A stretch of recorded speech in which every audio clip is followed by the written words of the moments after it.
NEET UG 2026 के paper leak मामले में सीबीआई ने एक और मास्टरमाइंड को पकड़ने में कामयाबी हासिल की है। सीबीआई ने पुणे की बायोलॉजी की अध्यापिका को दिल्ली से गिरफ्तार किया है। मामले के अन्य मुख्य आरोपी महाराष्ट्र के पुणे की वरिष्ठ बॉटनी शिक्षिका मनीषा गुरुनाथ मंधारे को सीबीआई ने गहन पूछताछ के बाद दिल्ली से गिरफ्तार किया है। वो नीट यूजी 2026 परीक्षा प्रक्रिया से जुड़ी हुई थी। इससे पहले शुक्रवार को केमिस्ट्री के प्रोफेसर पीवी कुलकर्णी को गिरफ्तार किया गया था। नीट पेपर लीक मामले में अब तक कुल 9 गिरफ्तारी हुई है। अब इसे लेकर राजनीति भी हो रही है। विपक्ष इसे लेकर हमलावर है। देखिए, हमारा तो कहना ये है कि इस एग्जामिनेशन को ऑफलाइन करना चाहिए और ऑफलाइन भी कलेक्टर की जवाबदारी जिम्मेदारी के अंदर होना चाहिए।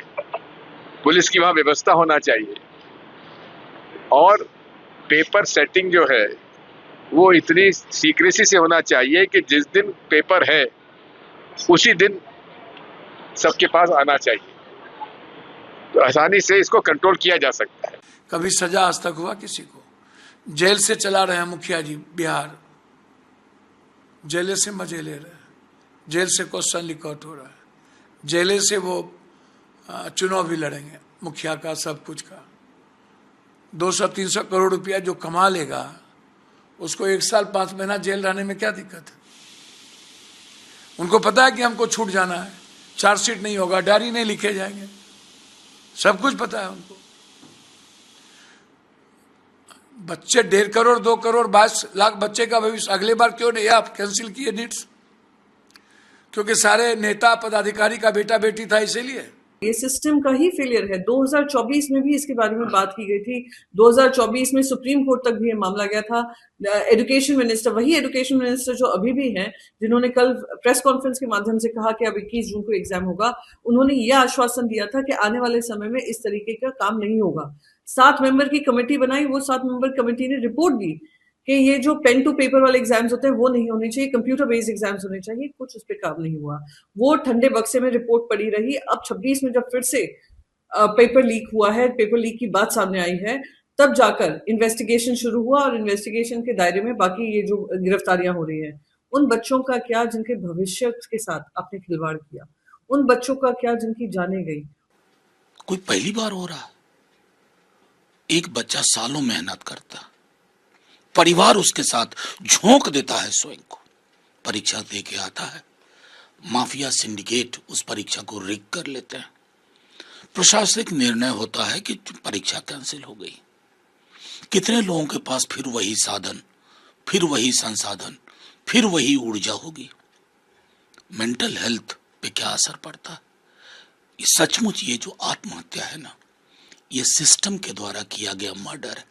और सिस्टम भी क्यों कहूं, सिस्टम के पीछे व्यक्ति होते हैं।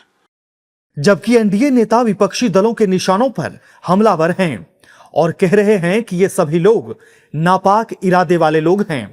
हमें जो नीट रो जो सब अनुभव है ताकू ध्यान रखिकी राधाकृष्ण कमिटी परामर्श देइथिले कि नीट परीक्षा को धीरे धीरे ऑनलाइन आड़ को नेबा पई हमें ए वर्षर निष्पत्ति करलु। मो गतकाली घोषणा करिछि दिल्ली ठारे आगामी वर्षर 27 मसीहार नीट परीक्षा कंप्यूटर बेस्ड टेस्ट माध्यम रे ऑनलाइन। देखिए, ये एक चुनौती है निश्चित रूप से। जो एजुकेशन मंत्री हैं उन्होंने अपना बयान दिया है और इसको जल्द से जल्द उसका समाधान करेंगे और बच्चों का भविष्य पूरा सिक्योर रहेगा। राहुल गांधी का काम है भ्रामक बात करना, युवाओं को भड़काना।